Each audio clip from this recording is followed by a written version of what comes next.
All right, gang, I first want to show you what different hemolytic patterns look like on our blood agar plate. So the first one that I want to show you, this is called gamma hemolytic. This is when the organism does not affect the blood agar.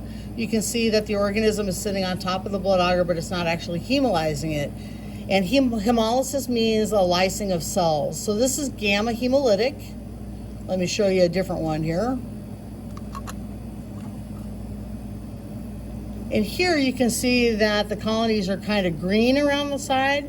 This is what's called alpha hemolytic. This is when your organism, because of the enzymes and toxins, actually lyses part of the cells, and you can see a green circle around the organism, and that means that there's partial hemolysis that has taken place. So this is called alpha hemolysis. And then finally, the last one that I want to show you is called beta hemolysis, and you can see that the colonies are completely hemolyzing the blood in the sheep's blood cell agar, and that is a beta hemolytic colony. So that's the third one I want to show you. So we have alphas, betas, and gammas. Okay. Also, what I have here is a staphylococcus on a chocolate agar, and I'm going to show you some tests that we do. So I'm going to show you first the catalase test.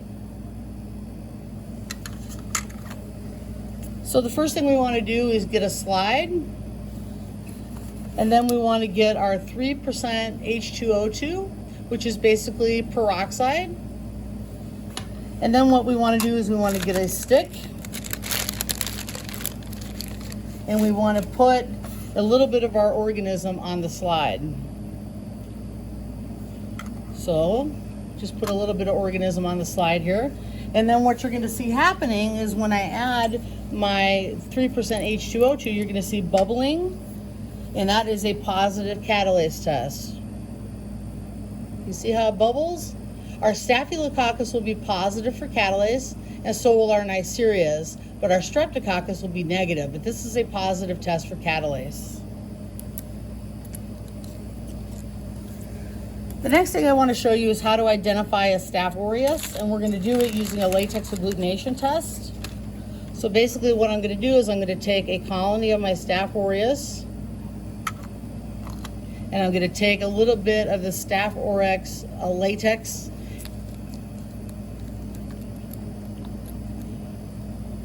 and I'm going to put a drop of the latex on my slide, and then I'm going to put my Staph aureus, and I'm going to mix that. And then what I'm going to do is I'm going to hand rotate it for about 1 minute. So I'm going to hand rotate this for about a minute, and what you're going to see is that it's going to start to clump. And that is a confirmatory test for Staph aureus. It's just starting to go now. Usually we need to go for a minute or so.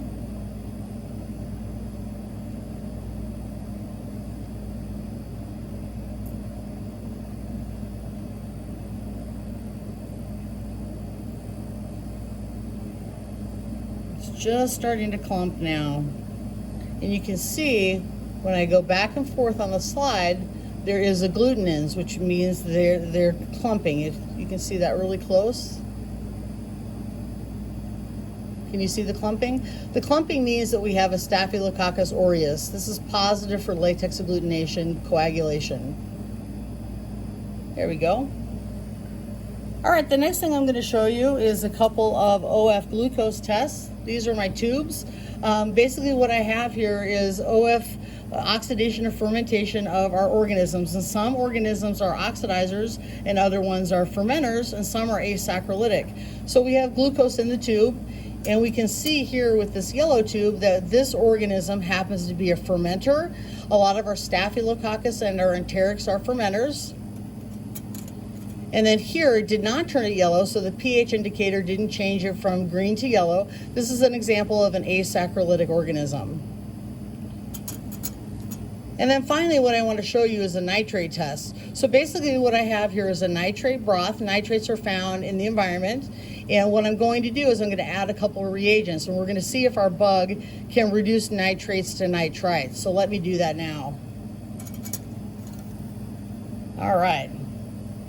So the reagents that I'm going to use are sulfonilic acid and alpha naphthalene. And I'm going to add equal amounts in my tube. So equal amounts is probably going to be 8 drops and 8 drops.